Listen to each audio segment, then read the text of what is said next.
So she is lot of loose skin in the lower abdomen. So इस case में हम लोग liposuction करेंगे अपर एब्डोमेन, लोअर एब्डोमेन और साइड के बल्जेस का। जो मार्किंग रहती है वो स्टैंडिंग पोजीशन में की जाती है, क्योंकि जब हम लेटते हैं तो कम्प्लीटली फ्लैट हो जाता है। सो फर्स्ट स्टेप पेशेंट से कंसर्न करते हैं कि उनके लिए कौन सा इंपॉर्टेंट एरिया है, सबसे ज़्यादा कहाँ पर उन्हें लगता है कि बल्ज है, कहाँ से उनको टाइट क्लॉथ पहनने में कौन सा पार्ट का बल्ज या टायर दिखता है, वो डिस्कस किया जाता है और मार्किंग करते हैं।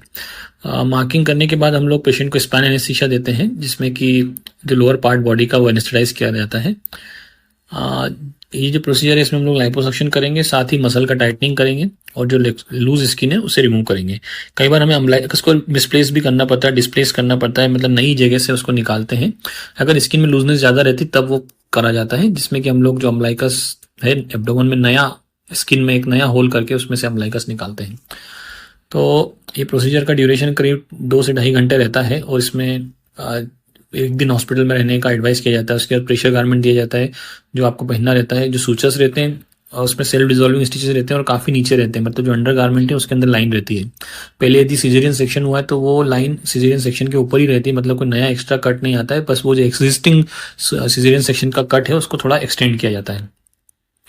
इसके बाद आप अपनी लगभग सारी एक्टिविटी 1 या 2 दिन के बाद से रिज्यूम कर सकते हैं। हेवी वर्कआउट जिसमें एब्डोमेन का यूज़ होता है वो थोड़ा अवॉइड करना रहता है, बाकी अपने रूटीन काम, घर के काम या ऑफिस के काम कर सकते हैं 2 या 3 दिन के बाद से। प्रेशर गारमेंट अगले 2 हफ्ते या 3 हफ्ते पहनना रहता है, जिसमें कि कंप्रेशन गारमेंट पहनना रहता है, ऊपर से अपने नॉर्मल कपड़े पहन सकते हैं। थोड़ा स्वेलिंग रहता है, रेडनेस रहता है उस पार्ट में जहाँ पर करते हैं लाइपोसक्शन। इसके अलावा और कोई मेजर साइड इफेक्ट होने का रिस्क बहुत ही कम रहता है। सो इंटायरली सेफ और इफेक्टिव प्रोसीजर है, स्पेशली यदि आपने वेट लॉस किया है बहुत ज़्यादा, काफ़ी सारी लूज स्किन है। कई बार अगर प्रेगनेंसी के बाद लूज स्किन बहुत ज़्यादा नहीं है, सिर्फ थोड़ा फैट है, तो हम लोग सिर्फ लाइपोसक्शन भी कर सकते हैं उसके